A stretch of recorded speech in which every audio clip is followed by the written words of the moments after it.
नमस्कार दोस्तों। आज का वीडियो का टॉपिक है स्किल वर्सेस आर्ट। मेरा आप सभी लोगों से निवेदन है जो मेरे आर्ट वाले वीडियो नहीं देखा है, व्हाट इज़ आर्ट वाला वीडियो, वो आप पहले देख लीजिएगा, उसके बाद ये वीडियो आप देख सकते हैं ताकि आपको आर्ट क्या है उसका क्लैरिफिकेशन ज़्यादा अच्छे तरीके से आ सकेगा, फिर आप इसको थोड़ा सा सही तरीके से समझ पाएंगे। तो आज का वीडियो शुरू करते हैं। आर्ट को जनरली किसी को भी आप पूछोगे आज के समाज में क्या है आर्ट, तो बहुत लोगों का आंसर ही ऐसा निकलेगा कि जो पेंटिंग और ड्राइंग से रिलेटेड वो आंसर देंगे। आर्ट मतलब ड्राइंग से जुड़ा हुआ चीज़ें, पेंटिंग से जुड़ा हुआ चीज़ें, उसको लोग आर्ट मानते हैं। लेकिन आर्ट वो नहीं है एक्चुअली। आर्ट एक एक तरीके का एक्सप्रेशन है, एक तरीके का क्रिएटिव एक्सप्रेशन है ह्यूमन का। आप जो भी देखते हो, आपका जो नज़रिया है वो आप एक आर्ट फॉर्म के ज़रिए एक्सप्रेस करते हो, वो एक्चुअल में आर्ट है। तो जैसे कि साइंस अपने आप में बहुत बड़ा टॉपिक है। साइंस के अंडर बहुत सारे सब डिविजन्स आते हैं, बहुत सारे अलग अलग कैटेगरीज आते हैं। वैसे ही आर्ट के अंदर भी बहुत सारे आर्ट फॉर्म्स हैं, उसमें अलग अलग कैटेगरीज हैं, अलग अलग स्टेजेस हैं। तो जनरली लोगों को साइंस के बारे में तो अच्छे तरीके से पता रहता है, लेकिन आर्ट के बारे में बहुत डिटेल तरीके से पता नहीं रहता है। तो आज हम लोग उसको थोड़ा सा एनालाइज करेंगे आर्ट को समझने के लिए। उसके अंदर क्या क्या सब डिविजन्स हैं, और उन्हीं में से एक पॉइंट जो आज हम डिस्कस कर रहे हैं वो है स्किल वर्सेस आर्ट। तो सबसे पहले एक बेसिक डिफरेंस समझ लेते हैं कि स्किल और आर्ट के बीच में क्या अंतर है। तो बेसिक डिफरेंस में ये है कि स्किल जिसको कहेंगे हम, वो एक तरीके का टेक्निकल एबिलिटी है। एक आर्ट, कोई भी आर्ट फॉर्म पकड़ लो, म्यूज़िक हो, पेंटिंग हो, लिटरेचर हो, वो आर्ट फॉर्म को यूज़ करने के लिए जो टेक्निकल चीज़ें हमको ज़रूरत रहता है सीखने का, जो जिसका इस्तेमाल करके हम लोग कन्वे करते हैं अपने इमोशंस, अपने क्रिएटिविटी को, वो जो टेक्निकल एबिलिटी है उसको हम स्किल के अंडर रखेंगे। और एक्चुअल आर्ट क्या है? एक्चुअल आर्ट एक्चुअल में आपका, आप क्या एक्सप्रेस कर रहे हैं, आपका क्रिएटिविटी, जिसको हम क्रिएटिविटी कहेंगे, है ना, वो एक्चुअल में आर्ट है। जैसे skill is the technical ability to perform a task effectively and with precision.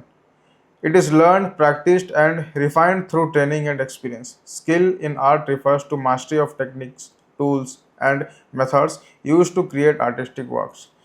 Generally जो मैं आपको अभी समझाया कि किसी भी आर्ट फॉर्म को यूज़ करने के लिए हम जिस तरीके का टूल्स का यूज़ करते हैं, उस टूल्स का, उस टेक्निक्स का मास्टरी करना वो स्किल के अंडर आएगा। यानी आप अगर पेंटिंग को देखोगे तो किस तरीके से हमको ब्रश का यूज़ करना है, किस तरीके से कलर्स का यूज़ करना है, किस तरीके से कैनवास का यूज़ करना है, वो स्किल्स में आएगा। अब वैसे ही म्यूज़िक में आ जाएगा, इंस्ट्रूमेंट हो गया, सॉफ्टवेयर हो गया, उसको कैसे यूज़ करना है, वो जो टेक्निकल स्किल्स हैं वो स्किल के अंडर आएगा। आर्ट क्या है? Art is the expression of human creativity, emotion and thought, often using a medium like painting, music, literature और performance. Unlike skill, art is subjective.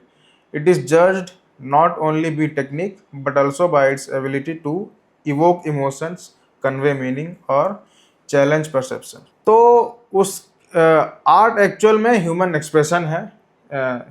अपना, अब हम लोग जो इमोशंस को एक्सप्रेस करते हैं किसी भी आर्ट फॉर्म के थ्रू, हमारा थॉट को, हमारा पर्सपेक्टिव को जो एक्सप्रेस करते हैं, वो एक्चुअल में आर्ट है। आप क्या एक्सप्रेस कर रहे हो वो आर्ट है, लेकिन कैसे एक्सप्रेस कर रहे हो वो टूल्स का इस्तेमाल करके, तो वो टूल्स एंड टेक्निक्स का मास्टरी करना वो स्किल के अंडर आता है। अब जैसे कि मैं आपको समझाया स्किल इन आर्ट, तो इसको समझने के लिए सबसे पहला पॉइंट है mastery of tools. Example, brush techniques in painting, camera settings in photography और म्यूजिकल स्केल्स इन म्यूजिक, है ना। जैसे कि आपको समझाया, ये टूल्स का मास्टरी करना है। दूसरा पॉइंट है अंडरस्टैंडिंग ऑफ स्ट्रक्चर। एग्जाम्पल जो है composition in visual arts, rhythm in music, narrative techniques in literature. ये एक तरीके के थ्योरीज हैं आर्ट फॉर्म के, तो इसको भी प्रॉपर तरीके से मास्टरी करना ये भी स्किल के अंडर आता है। जैसे composition in visual arts, visual arts को आप फोटोग्राफी के साथ लिंक कर सकते हो, या सिनेमाटोग्राफी के साथ लिंक कर सकते हो। उसमें एक फोटोग्राफ को मतलब ब्यूटीफुल तरीके से कैप्चर करने के लिए बहुत सारे थियरीज होते हैं। उस थियरी को अप्लाई करके एक फोटोग्राफर फोटोज क्लिक करता है। तो उसमें से एक चीज़ है कंपोजिशन, है ना। वैसे ही रिदम इन म्यूजिक, म्यूजिक का भी म्यूजिक में भी रिदम नाम का एक टर्म होता है ना। तो ये सब थ्योरीज का प्रॉपर यूज करना स्किल के अंडर आता है। फिर और तीसरा पॉइंट ये है कि ट्रेनिंग एंड डिसिप्लिन। ये जो स्किल्स की मैं बात कर रहा हूँ, किसी भी आर्ट फॉर्म का स्किल्स पे आपको अगर मास्टरी करना है, आपको एक लंबे समय के ट्रेनिंग से गुजरना पड़ेगा, एक अपने प्रैक्टिकल लर्निंग पे गुजरना पड़ेगा, प्रैक्टिस करते रहना पड़ेगा, फिर जाके आप ये टेक्निकल स्किल्स जो है इस पर मास्टरी कर पाओगे। अचानक से आप बिना ट्रेनिंग के, बिना लर्निंग के स्किल्स को आप डेवलप नहीं कर पाओगे, ठीक है। इसमें एक और पॉइंट आता है, a highly skilled artist can produce technically flawless works, but skill alone doesn't automatically result in compelling और meaningful art। जैसे कि मैं आपको पहले बताया, स्किल और आर्ट में डिफरेंस है। आप थियोरिटिकली भले एक स्किल को सीख सकते हो लंबे समय दे के, लेकिन आर्ट क्या है, स्किल आर्ट नहीं है, स्किल अलग चीज़ है। तो स्किल को भले आप डेवलप कर लिए, लेकिन अगर वो जो जिसको आर्ट मैं कह रहा हूँ वो उसका अगर आपको समझ नहीं है तरीके से, तो आप स्किल में हाईली मास्टरफुल होने के बावजूद आप एक आर्टिस्टिक चीज़ क्रिएट नहीं कर पाओगे। तो उसके लिए आपको आर्ट को समझना पड़ेगा। ये स्किल के पर्सपेक्टिव से हम लोग कुछ एग्जांपल्स ले लेते हैं। पहला एग्जांपल है पेंटिंग में। Someone learns to paint realistic portrait by copying photographs perfectly. They can mix colors well, shade correctly, and make a painting look exactly like a photo. However, their painting doesn't stay anything new. It's just a copy. यानी कि मैं आपको जो समझा रहा था कि skilful अगर आप हो गए किसी भी आर्ट फॉर्म का, तो ज़रूरी नहीं है कि आप कुछ आर्टिस्टिक वर्क क्रिएट कर पाए। आर्टिस्टिक यानी एक इमोशन कन्वे कर रहा होगा वो ऑडियंस को, एक कुछ डीप मीनिंग कन्वे कर रहा होगा। आर्ट मतलब वो है। लेकिन आप सिर्फ स्किल पे फोकस करेंगे तो उसमें वो लैक हो सकता है। आप कोई इमोशन कन्वे नहीं कर पा रहे हैं, आप आपके आर्ट में कुछ डीप मीनिंग नहीं रहेगा, ठीक है। एक स्किलफुल पेंटर्स को अगर आप पकड़ोगे तो वो किसी भी फोटोग्राफ को देख के एज इट इज़ वो कॉपी कर सकता है उस फोटोग्राफ का कलर्स, उसका शेड्स हो गया और उसके जो टेक्सचर हो गया, उसको एज इट इज़ कॉपी कर सकता है, लेकिन उसमें कुछ डीप मीनिंग नहीं रहेगा और आर्टिस्टिक एक्सप्रेशन में उसकी कमी रहेगा। तो वो एज इट इज़ कॉपी तो कर दिया, लेकिन उसमें आर्टिस्टिक एबिलिटी जो है वो कम रहेगा।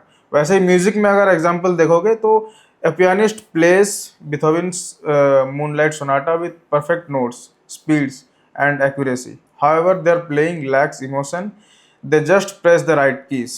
The performance is technically perfect but feels robotic. जैसे आपको पता होगा कि पियानो वगैरह बजाने के लिए बहुत सारा हमको नोट्स हो गया और एक्यूरेसी हो गया, उसके जो म्यूज़िक जो स्टाइल है वो सीखना पड़ता है।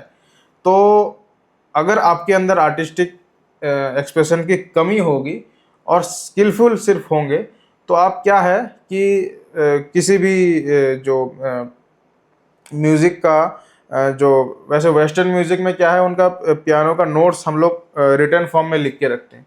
तो आप स्किल्ड होंगे तो रिटर्न फॉर्म का म्यूज़िक को देख के एज इट इज़ बजा तो लेंगे, लेकिन उसमें इमोशंस की कमी होगी, लैक ऑफ इमोशन रहेगा उसमें।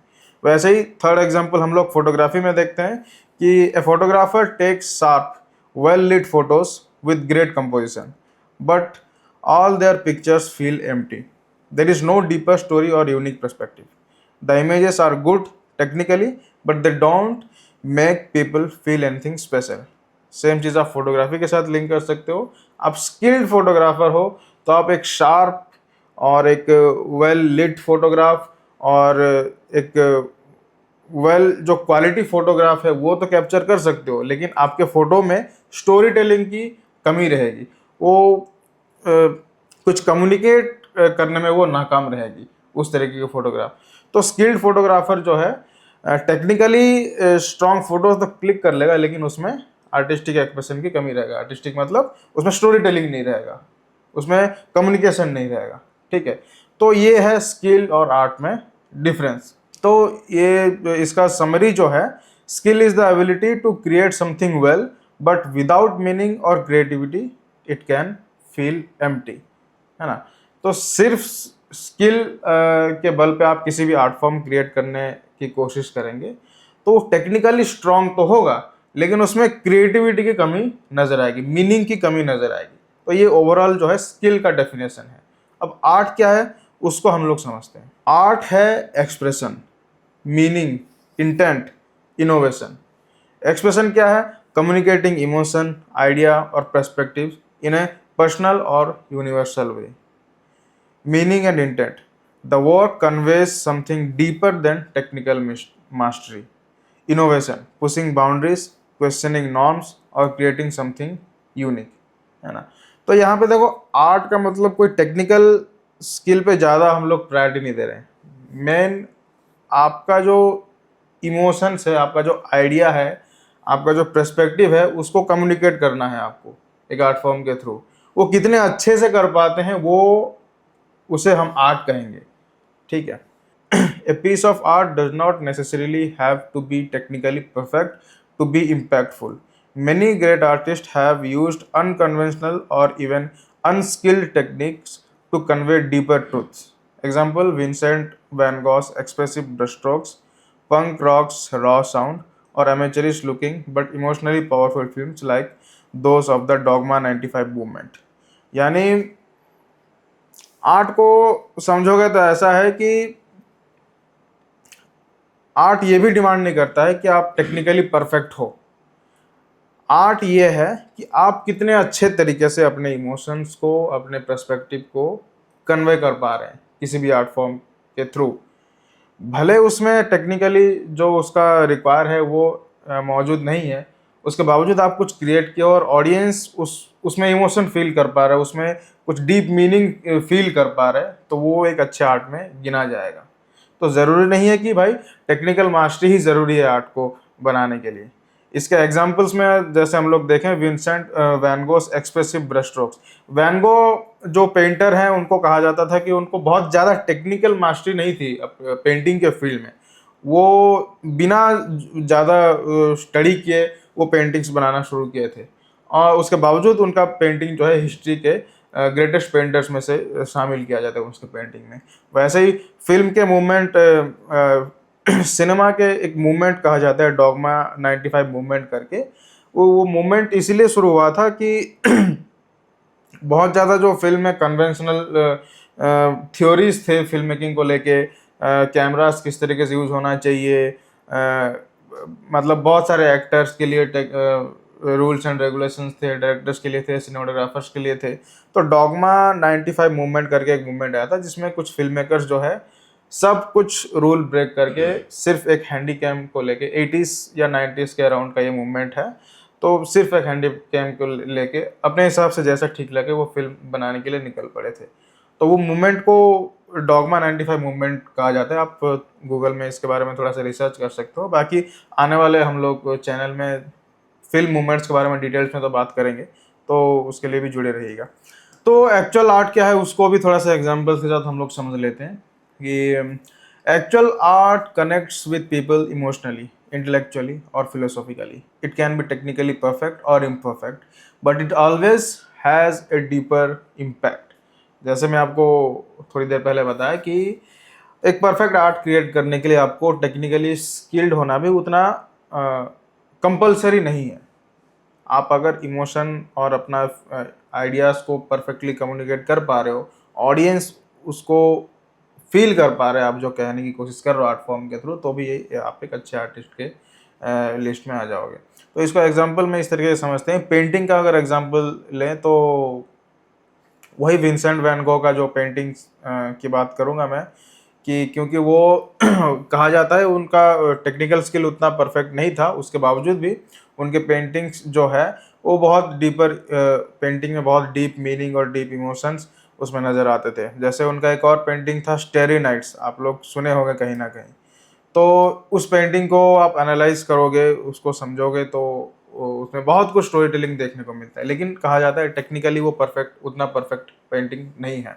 हम लोग आने वाले इस चैनल पे पेंटिंग्स को भी एनालाइज करेंगे, डिटेल में जो पास्ट के पेंटिंग्स हैं, लोगों के मन में बहुत ज़्यादा सवाल रहता है कि ये जब वियर्ड वियर्ड पेंटिंग्स को क्यों महान कैटेगरी में रखा जाता है। तो वो ऐसा ही नहीं है, उसके बहुत सारे रीजंस हैं। हम लोग क्योंकि ये चैनल सिनेमा आर्ट दोनों के ऊपर है, तो हम पेंटिंग्स के बारे में भी फ्यूचर में बात करेंगे। जो फेमस पेंटिंग्स है उसको हम लोग एनालाइज करने की कोशिश करेंगे। तो दूसरा एग्जांपल है म्यूजिक। म्यूजिक से लेके a street musician sings a simple song with just a guitar and a few chords. The melody is not complex but their voice carries raw emotion. You can feel their pain or joy. Even if they aren't the most skilled guitarist, the music moves people. आप लोग कहीं ना कहीं बहुत सारे अपने आसपास local level में बहुत सारे म्यूजिशियंस को देखे होंगे, खास करके गांव में या शहर में भी। स्टेशन वगैरह में कोई गांव से छोटा मोटा एक इंस्ट्रूमेंट लेके बजाते हुए गाना गा रहा होता है। तो उस तरीके का जो म्यूजिशियंस हैं वो ज़िंदगी में कुछ पढ़े लिखे नहीं है, ना नॉर्मल चीज़ों के बारे में, ना ही म्यूज़िक के बारे में वो लोग कुछ ना कुछ पढ़े लिखे हैं। बस उनके अंदर एक चाह है गाने को लेके, म्यूज़िक को लेके, तो वो लोग किसी भी इंस्ट्रूमेंट लेके बजाते रहते हैं। तो आप लोग उनको एक गाने भी सुने होंगे, म्यूज़िक सुने होंगे, तो उसमें आपको कहीं भी लैक फील नहीं होगा। वो लोग इतना उनका जो इमोशन है, रॉ इमोशन के साथ वो गाना गाते हैं, इंस्ट्रूमेंट बजाते हैं, आप उनके इमोशन के साथ कनेक्ट कर पाते हो, ठीक है। बल्कि देखा जाए तो उनके पास कोई भी टेक्निकल मास्टरी नहीं है, लेकिन आप एज ए ऑडियंस उस म्यूज़िक को सुन के आप फील कर पा रहे हो उस इमोशन को। तो वो भी एक एग्जाम्पल है जिसके पास टेक्निकल मास्टरी नहीं है, लेकिन वो एक ऐसा म्यूज़िक बजा रहा है या आर्ट फॉर्म क्रिएट कर रहा है ताकि लोग उसके साथ डीपली कनेक्ट कर पा रहे हैं। तो वो भी एक एग्जाम्पल है म्यूज़िक का। फिर थर्ड एग्जाम्पल है फोटोग्राफी का। A blurry slightly off centre photograph of a crying child in a war zone might not be perfect in terms of lighting or sharpness. However, it tells a powerful story about suffering, resilience, or loss. People remember the photo not because of its technical perfection, but because it makes them feel something. आपने ऐसी बहुत सारे photos देखे होंगे, खास करके world war के time के फोटोग्राफ्स जो हैं, वर्ल्ड वॉर 1 और वर्ल्ड वॉर 2 के टाइम। तो ऐसे कई सारे फोटोज देखने को मिल जाएंगे वॉर को एक्सप्लेन करते हुए जो फोटोज हैं, जिसमें वहाँ के दुख दर्द, वहाँ के जो सफरिंग्स, वहाँ के जो लोगों के प्रॉब्लम्स वॉर के बाद जो क्रिएट हुए थे, वो सब उन फोटोग्राफ्स में देखने को मिलते हैं। तो बहुत सारे ऐसे फ़ोटोज़ हैं कि जिसको ऐसे कोई प्रोफेशनल फोटोग्राफर पूरा कंपोज करके लाइटिंग करके नहीं खींचा हुआ रहता है। वो बेसिकली ऐसे ही खींच दिया है, लेकिन उस वक्त कुछ फ़ोटो ऐसे क्लिक हो जाते हैं और वो फ़ोटो अपने आप में बहुत कुछ कहते हैं। मैं स्क्रीन में आप कुछ एग्जांपल्स डिस्प्ले करूँगा, आप लोग देख सकते हो। तो वो फोटोग्राफ जो है किसी तरीके से बहुत ज़्यादा सोच समझ के खींचा हुआ फ़ोटोज़ नहीं होता है, लेकिन वो फ़ोटोज़ अपने आप में बहुत कुछ कम्युनिकेट कर रहा होता है। तो वो भी एक तरीके का परफेक्ट आर्ट है, जिसमें कि टेक्निकल मास्टरी नहीं है, लेकिन एक आर्ट फॉर्म जो है वो कन्वे बहुत कुछ कर रहा है। तो वो भी एक एग्जाम्पल है। तो इसका समरी यह है कि art is not just about how well something is made, it's about what it makes people feel and think. ये भी आप ध्यान में रखिएगा कि आर्ट, बहुत सारे लोग ऐसा मानते हैं कि किसी चीज़ मस्त सुंदर दिख रहा है, ब्यूटीफुल दिख रहा है तो वही आर्ट है। नहीं, वो एक्चुअली आर्ट नहीं है। आर्ट वो है जिसको आप देख के बहुत कुछ फील कर सकते हो डीपर लेवल पे, बहुत कुछ सोचने को मजबूर कर दे, वो एक्चुअल में परफेक्ट आर्ट है, ठीक है। तो ये जो हमने देखा स्किल वर्सेस आर्ट के बारे में, उसका थोड़ा सा और कुछ एग्जांपल के जरिए कंपैरिजन को देख लेते हैं हम लोग। A musician who can play a piano piece flawlessly but lacks personal expression, skilled but not necessary an artist. यानी एक म्यूजिशियन एक पियानो को बहुत फ्लॉलेसली प्ले कर पा रहा है, उसको कोई स्ट्रगल नहीं करना पड़ रहा है, वो पूरा मतलब मास्टरी कर चुका है वो पियानो का, लेकिन उसमें वो म्यूज़िक जो बजा रहा है वो म्यूजिक सुन के जो ऑडियंस है वो कुछ कनेक्ट नहीं कर पा रहे, उसको मज़ा नहीं आ रहा है, समझ नहीं आ रहा है, तो वो कहीं ना कहीं बोल सकते हो कि वो एक स्किल्ड पियानिस्ट है, बट नेसेसरीली वो एक अच्छा आर्टिस्ट नहीं है। वैसे अगर एक photographer, a photographer who follows all composition rules but takes generic image, technically good but lacks artistic vision. जैसे एक फोटोग्राफर को सब कुछ पता है फोटोग्राफी के रूल्स एंड रेगुलेशन के बारे में, कंपोजिशन के बारे में, लाइटिंग टेक्निक्स के बारे में, पर उसके बावजूद वो कुछ ऐसा क्लिक कर रहा है, मतलब जेनरिक इमेज क्लिक कर रहा है, तो उसको हम लोग कहेंगे कि वो टेक्निकली गुड है बट उसके आर्टिस्टिक विजन में कुछ कमी है ना। A writer who knows perfect grammar but tells uninspired stories. एक राइटर जिसको ग्रामर का बहुत अच्छे तरीके से नॉलेज है, वर्ड्स का, लैंग्वेज का बहुत अच्छे तरीके से नॉलेज है, लेकिन वो स्टोरी ऐसा तरीके का स्टोरी बना रहा है जिसके साथ लोग कनेक्ट ही नहीं कर पा रहे हैं, मतलब वो लोगों को पढ़ के मज़ा भी नहीं आ रहा है और लोग रिलेट ही नहीं कर पा रहे वो स्टोरी का, तो उसको हम कहेंगे proficient but not necessarily an artist, है ना। यानी कि वो स्किल्ड है लेकिन आप हम उसको आर्टिस्ट कहें वो ज़रूरी नहीं है। An actor who memorise lines but doesn't emotionally embody the role. काफ़ी सारे आप ऐसे एक्टिंग देखे होंगे फिल्मों में या थिएटर में कि एक्टर्स को डायलॉग्स जो है वो लाइंस बहुत अच्छे तरीके से याद रहता है, लेकिन उसके पीछे का जो इमोशन है, वो कैरेक्टराइजेशन है, वो नहीं दिख पाता। तो इसमें आप कह सकते हो कि एक परफॉर्मर है basically but not necessarily an artist.